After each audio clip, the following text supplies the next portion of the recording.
विद्यार्थ्यांनो, गणित भाग 2 मधील 2 गुणांचे महत्वाचे आपण प्रश्न घेणार आहे. त्यातला पहिला प्रश्न बघा.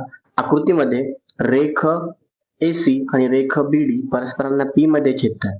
जर AP छेद CP बरोबर BP छेद DP तर सिद्ध करा की त्रिकोण ABP आणि त्रिकोण CDP समरूप आहेत. सोपं गणित आहे. हे महत्वाचं का आहे? कारण हे 2 वेळा परीक्षेला विचारणार आहे. ठीक आहे, आपण बघूया. डायरेक्ट आपण घेऊया त्रिकोण ABP व त्रिकोण CDP मध्ये 2 मार्काचं गणित आहे. पहिला आपण घेऊ शकतो AP छेद CP बरोबर BP छेद DP. हे दिलंय आपल्याला, त्यामुळे आपण इथे पक्ष लिहूया. त्यानंतर व्यवस्थित आकृतीमध्ये बघा, जर त्रिकोण ABP मध्ये आपण कोण APB घेतला हा कोण आणि CDP मध्ये CPD घेतला हा कोण, दोन्ही विरुद्ध कोण आहेत, म्हणजेच कोण APB एकरूप कोण CPD हे एकमेकांचे काय येतील, विरुद्ध कोण. बघा इतकं सोपं गणित दिलंय 2 मार्काला.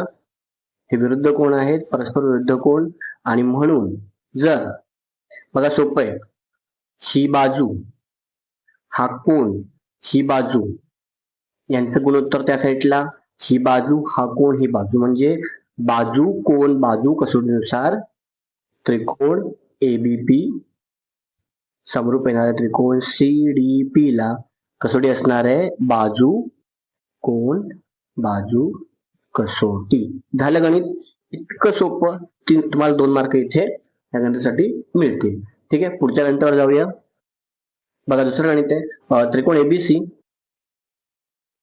समरूप त्रिकोण PQR. AB's PQ 4/5 दिलंय. एरिया ऑफ ट्रायंगल PQR 125 चौरस सेमी आहे. तर एरिया ऑफ ट्रायंगल ABC काढा. म्हणजे PQR चं क्षेत्रफळ दिलंय आणि ABC चं क्षेत्रफळ काढायचंय.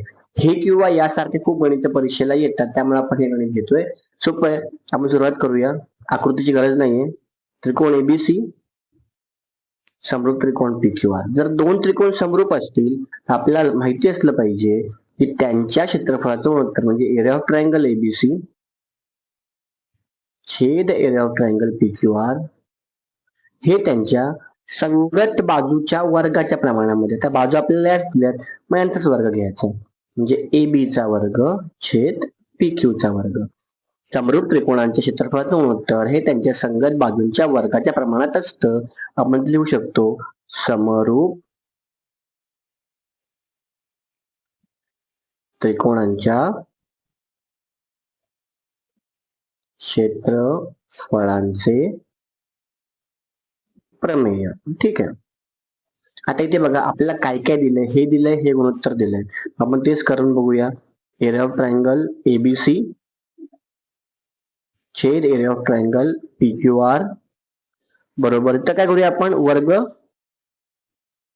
कॉमन घेऊया, म्हणजे AB छेद PQ बरोबर त्याचा वर्ग एकत्र वर्ग आपण घेतला. आता किंमत टाकूया. ABC आपल्याला काढायचंय, म्हणजे एरिया ऑफ ट्रायंगल ABC छेद PQR दिलाय 125 बरोबर. AB PQ 4/5 आहे, म्हणजे AB छेद PQ असेल 4/5 त्याचा वर्ग. ठीक आहे. Next step, area of triangle ABC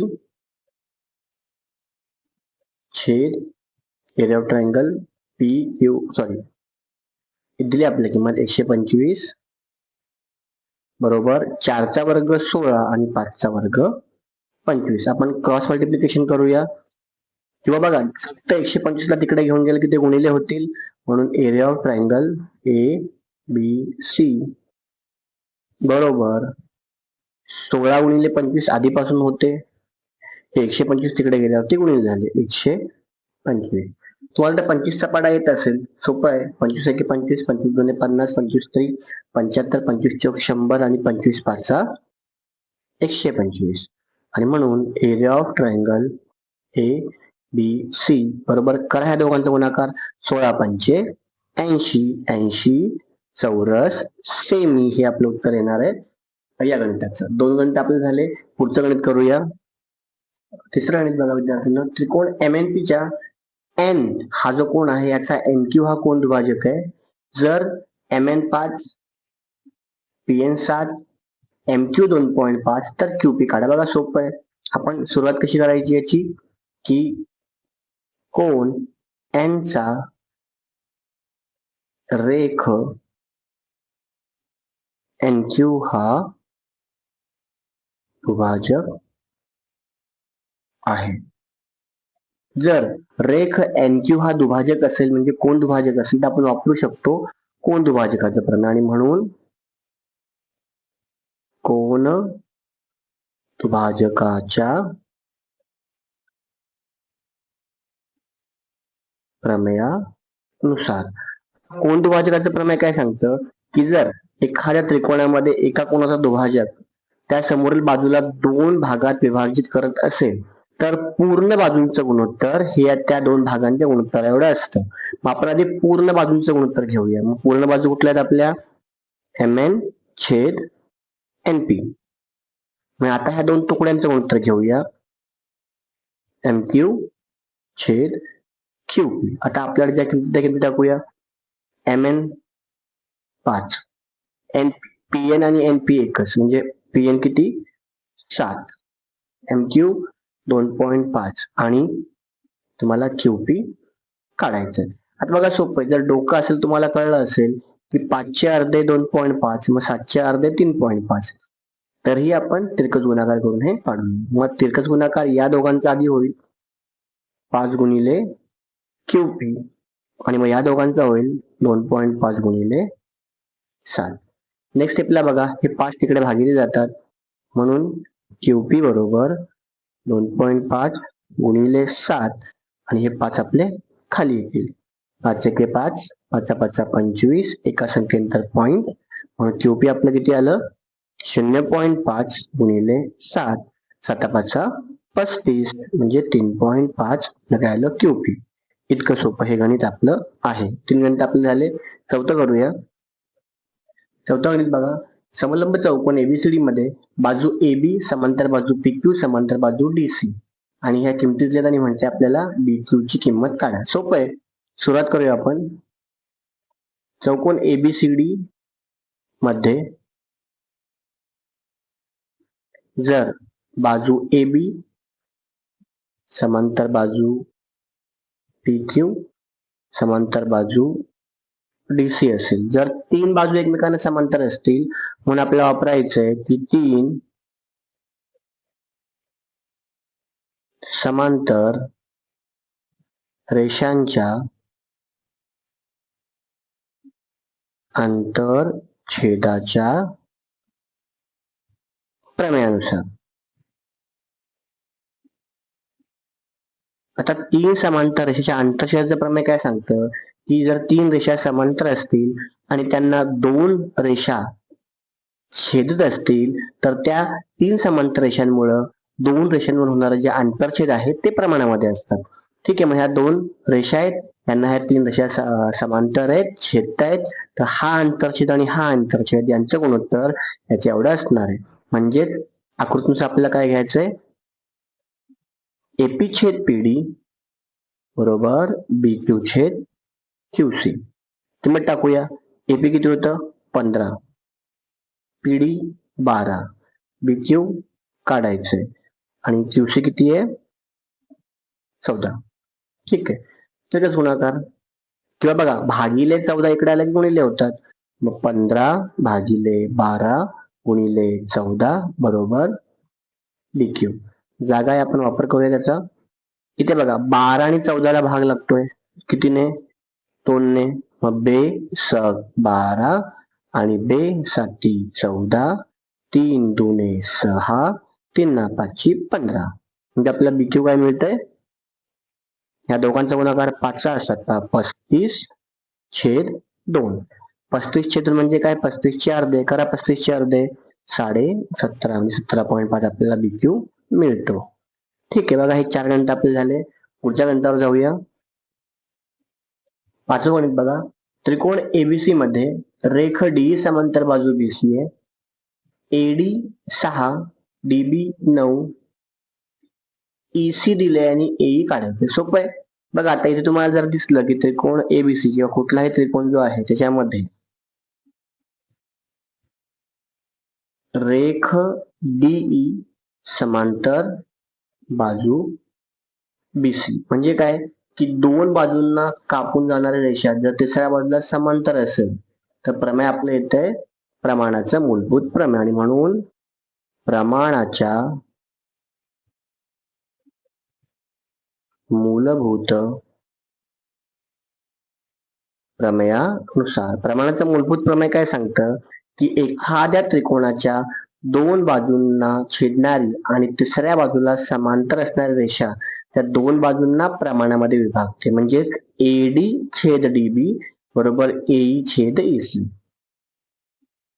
eddy छेद डीबी बरोबर एई छेद इसी.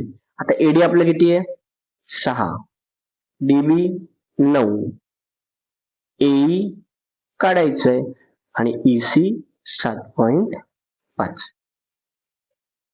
ठीक आहे.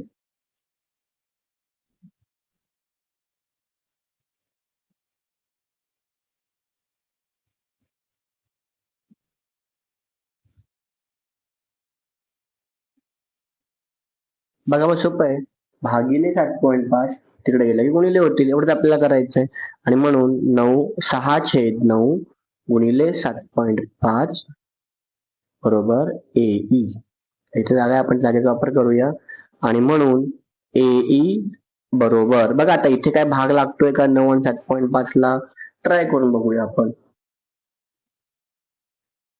आणि इकडे पण बघा यांचा पण भाग लागतोय 6 आणि 9 ला मग 3 दुने 6 3 त्रिक 9 म्हणजे आपल्याला काय उरलं 2/3 गुणिले 7.5.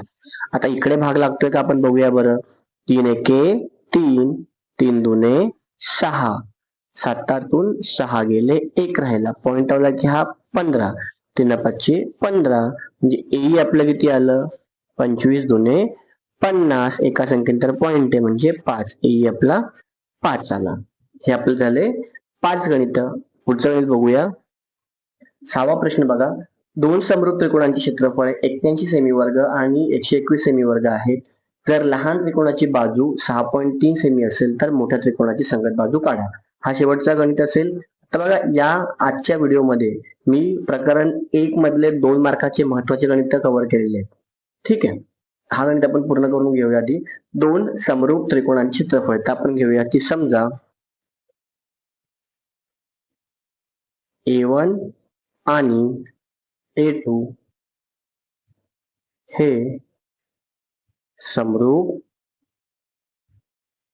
त्रिकोणांची हे किंवा ही समरूप त्रिकोणांची क्षेत्रफळे आहेत. क्षेत्रफळे व H1 आणि H2 या संगत बाजू आहेत.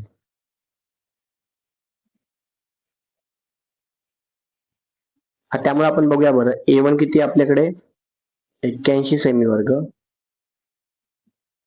A2 121 सेमी वर्ग लहान त्रिकोणाची बाजू आता याच्यामध्ये हा लहान त्रिकोण आहे त्यामुळे H1 6.3 सेमी आणि आपल्याला काढायचा आहे H2. आता या गणितामध्ये आकृती काढायची गरज नसते काही शिक्षक आकृती काढून शिकवतात विदाउट आकृती तुम्ही हे गणित करू शकता. ठीक आहे आपण दिलेलं घेतलं. आता आपण लिहूया की त्रिकोण समरूप आहेत. जर दोन त्रिकोण समरूप असतील म्हणून आपण आताच वापरलं होतं समरूप त्रिकोणांच्या क्षेत्रफळाच्या प्रमेयानुसार. प्रमेय काय सांगतं की दोन त्रिकोण जर समरूप असतील तर त्यांच्या क्षेत्रफळांचं गुणोत्तर हे त्यांच्या संगत बाजूंच्या वर्गाच्या गुणोत्तरा एवढं असतं. म्हणजे A1 छेद A2 बरोबर H1 वर्ग छेद H2 वर्ग. आहेत त्या किमती दाखवूया आपण. A1 आपलं किती आहे 81 मग 81 A2 आहे 121 H1 आहे 6.3 त्याचा वर्ग आणि H2 आपल्याला काढायचं आहे. आता बघा हे सगळेच वर्ग आहेत वर्गमूळ घेऊया. वर्गमूळ घेऊन 81 कोणाचा वर्ग आहे? 9चा, म्हणजे 81 वर्गमूळ 9. 121 कोणाचा वर्ग आहे? 11चा, वर्गमूळ 11. 6.3 च्या वर्गाचं वर्गमूळ 6.3च आणि h2 च्या वर्गाचं वर्गमूळ h2. तिरकस गुणाकार करूया. इथे जागा आहे आपल्याकडे. या दोघांचा गुणाकार म्हणजे 9 गुणिले h2 बरोबर 6.3 गुणिले 11. 9 नेक्स्ट स्टेपला भागिले जातील, म्हणजे h2 बरोबर 6.3 गुणिले 11 छेद 9. 9चा पाडा बोला 6.3 येईपर्यंत. 9 1 9, 9 2 18, 27, 9 36, 9 5 45, 9 7 54, 9 7 63 आणि इथे पॉईंट, त्यामुळे इथे पॉईंट. 0.7 गुणिले 11, 11 साठी 77, म्हणजे 7.7 आपलं काय आलेलं आहे? h2 आलेलं आहे, मोठ्या त्रिकोणाची संगत बाजू. इतकं सोपं आहे गणित आहे. बघा आता या व्हिडिओमध्ये मी तुम्हाला प्रकरण 1 मधले सगळे 2 मार्काचे महत्वाचे गणित शिकवले. तुम्ही जर यांचा अभ्यास केला तर हे किंवा यासारखेच गणित तुम्हाला 2 मार्काला परीक्षेला येतील. तुम्हाला असेच अजून गणित हवे असेल तुम्ही मला कमेंट करून सांगू शकता. आपण नेक्स्ट व्हिडिओमध्ये प्रकरण 2 मधले 2 मार्काचे गणित घेऊया. भेटूया नेक्स्ट व्हिडिओमध्ये.